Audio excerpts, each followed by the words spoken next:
Chapter 3 is about working with financial statements.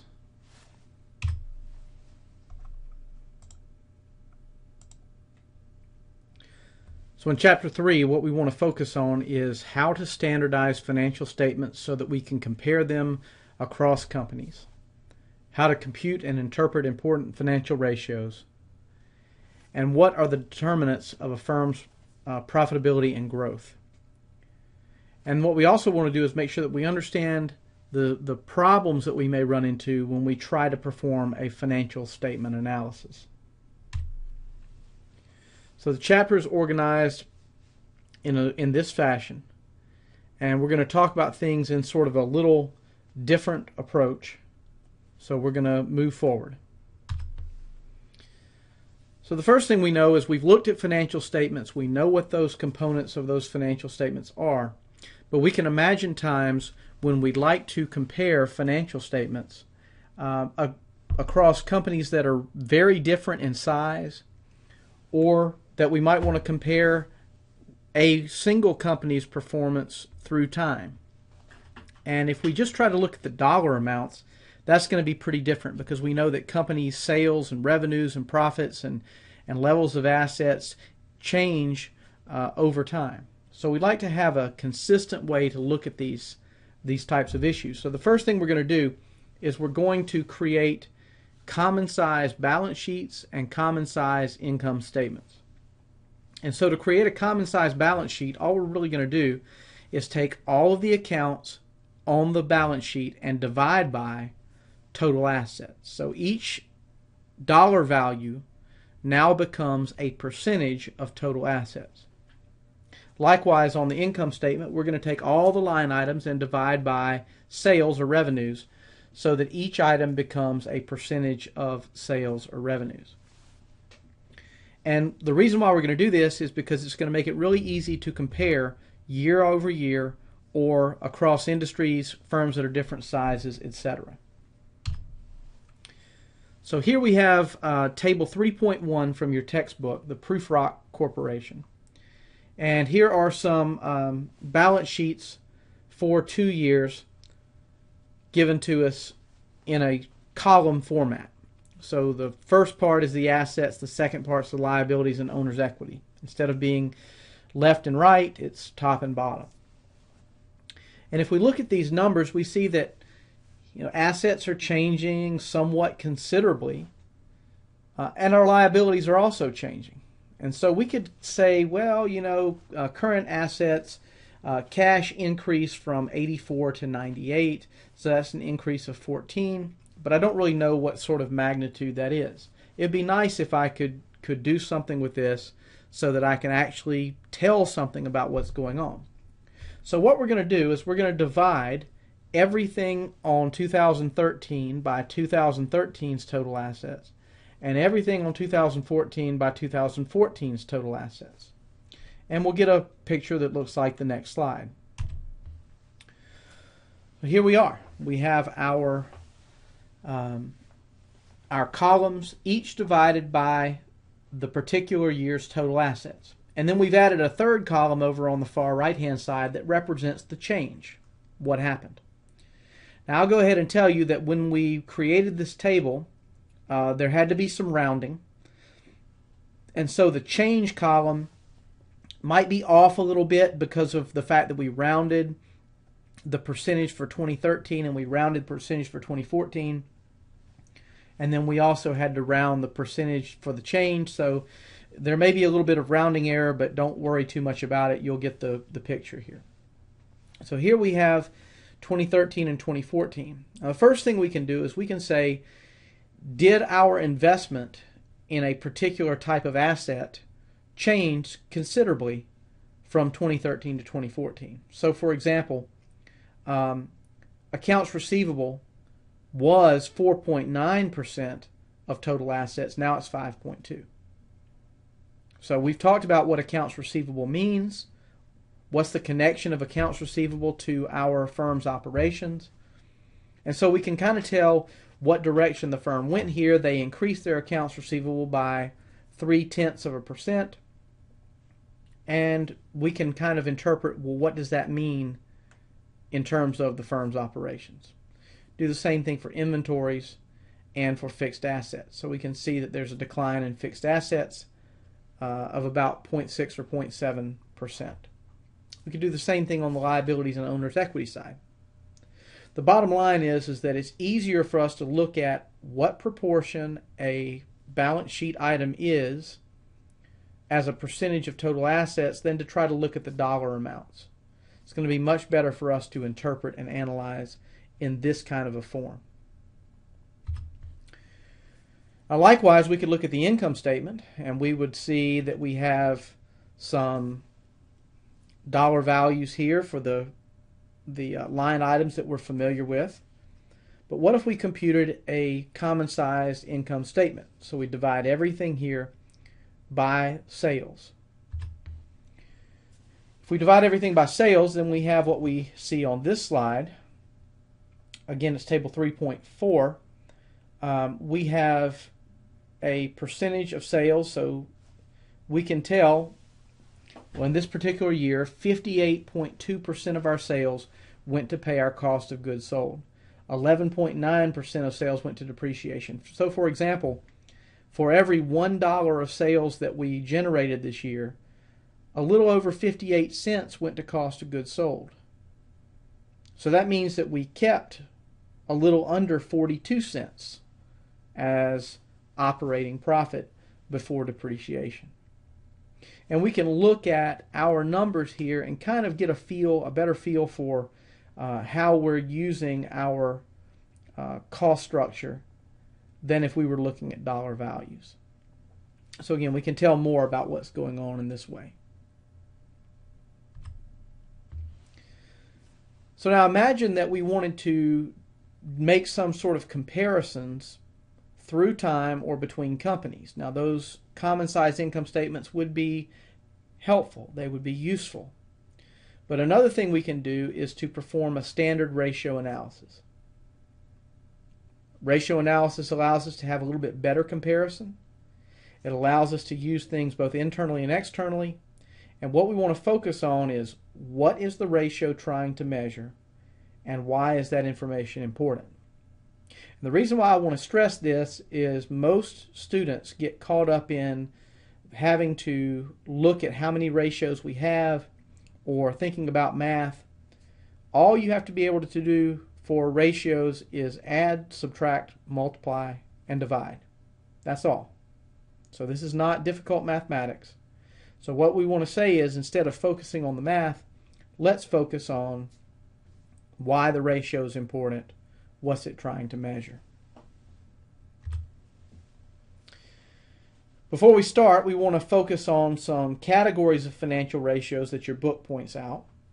There are liquidity ratios, which look at the short-term solvency or financial health of the firm.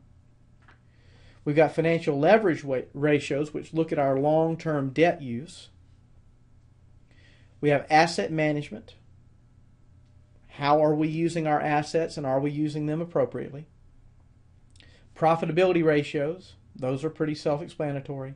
And then finally, market value ratios. Market value ratios bring in the market value of the company's stock in order to compare what is the cost of the stock to what is being generated in terms of profits or sales or cash flow or whatever.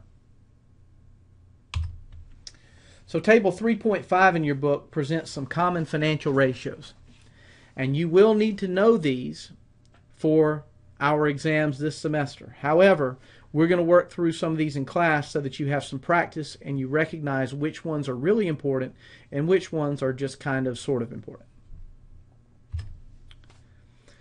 So here we go. We've got the Prufrock Corporation balance sheet for 2014. These are the numbers that are straight out of your textbook that we've already looked at. And so what we'll do is we'll first compute liquidity ratios. Liquidity ratios tell us how liquid the firm is. Remember, we said that liquidity is the ability to convert an asset into cash quickly and without loss of value.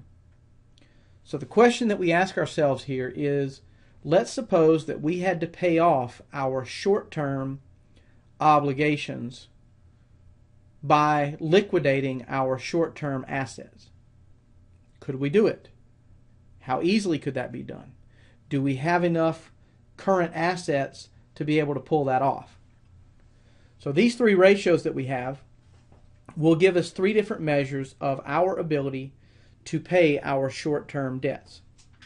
The first one is the current ratio. Current ratio is defined as current assets divided by current liabilities. And you see that if we pull those numbers off the balance sheet, we see that when we divide 708 divided by 540, 708 divided by 540, that's 1.31.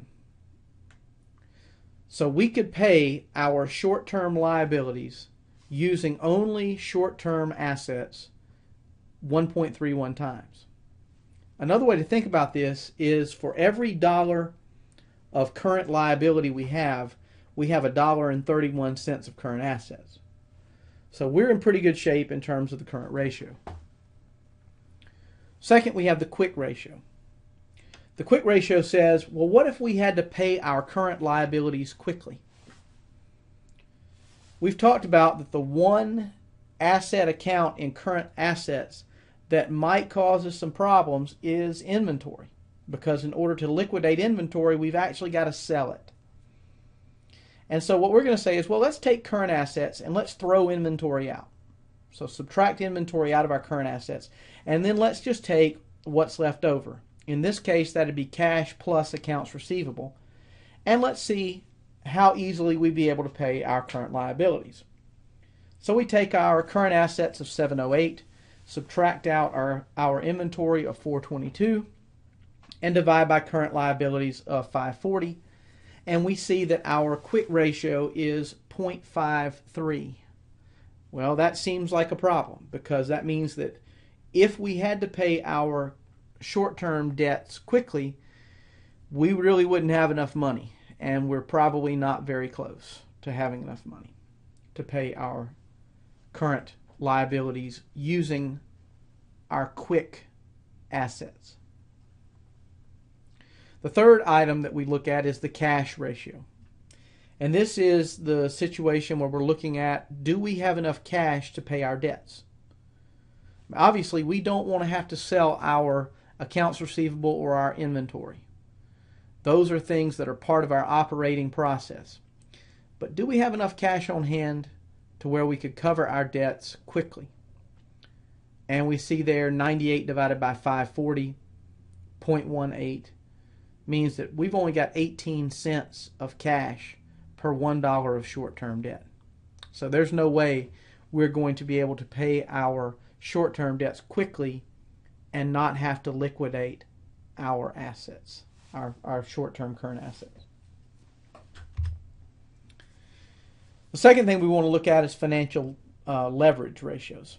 This has everything to do with our use of debt. So if we look at the right-hand side of the balance sheet, we know that everything on the right-hand side reflects how we pay for stuff. We either use debt or we use equity. And these ratios look at our use of debt. So our total debt ratio is the first ratio we're going to look at that. The definition of total debt ratio is total assets minus stockholders' equity divided by total assets. So basically, what's our total debt divided by our total assets? And that gives us a number of 0.28, which means that 28 cents of every dollar of our assets is paid for with debt. 28 cents of every dollar of assets is paid for with debt. So what does that mean? That means that 72 cents of every dollar of assets is paid for with stockholders' equity, because debt and equity have to add up to be 100%. So the total debt ratio tells us what percent of the firm's assets are paid for with debt. Now the debt to equity ratio, since we know that 28% of our assets are paid for with debt and 72% of our assets are paid for with equity, that means our debt to equity ratio is 0.38. We're going to use that in just a second when we use the equity multiplier. The equity multiplier is total assets divided by the total equity, or you could also look at it as 1 plus the debt to equity ratio of 1.38. The equity multiplier gives us an idea of how effectively we can use debt to magnify the earning power of equity. And we'll talk more about this when we get to the section on the DuPont identity. We got a couple other financial leverage ratios that we want to look at. One that's really important is the times interest earned, or TIE ratio. The times interest earned ratio is defined as EBIT divided by interest, but what it really tells us is how easy is it going to be for us to cover our interest cost. Why is that important? We remember that the interest expense is the debt service cost. And if we can't pay for our debt service, then we're going to be insolvent and probably on the road to bankruptcy. So when we look at the TIE ratio, we like to have a minimum TIE of 1, because a TIE of 1 would say that we can exactly cover our interest expense. We just barely have enough money to cover our interest expense. What we'd really like the TIE ratio to be is larger than 1. In this case, it's 4.9. So that's pretty good. We could pay our interest expense almost 5 times as we look at our income statement. Finally, we'll look at the cash coverage ratio. And the cash coverage ratio looks at the major components of operating cash flow and says, will we have enough operating cash flow to cover our interest expense? And in this case, the answer again is yes, because the cash coverage is 6.9 times the interest. If this number got down close to 1, then we would be feeling very nervous about our ability to cover our expenses. The next category of ratios are asset management ratios, and we'll start with inventory ratios. What we're going to do is look at how we're using our assets to generate sales. So our cost of goods sold and our inventory, we know, are related as we look at the income statement and the balance sheet. We know that how we account for our inventory affects our cost of goods sold. We've talked about that before. So the inventory turnover ratio is defined as cost of goods sold from the income statement divided by inventory from the balance sheet. 1344 from the income statement divided by 422 means that we have an inventory turnover ratio of about 3.2 times. Now, what does that mean? Well, imagine that we have a warehouse, and we fill our warehouse up with $422 of inventory, and then we start selling product until our warehouse is empty. Well, then we'd refill the warehouse to 422, and then we'd sell our product till our warehouse is empty, and we'd repeat this until the year was over. Inventory turnover basically says how many times would we empty out our warehouse? How many times would we empty out our inventory in the course of a year? And the answer here is 3.2 times. The second way that we can look at inventory is to say, how many days does it take us to empty out our inventory? How many days does it take us to empty out our warehouse? And in this case, we take 365 days divided by our inventory turnover ratio of 3.2, and we see that it takes about 114 days for us to work through our inventory, for us to empty out our warehouse.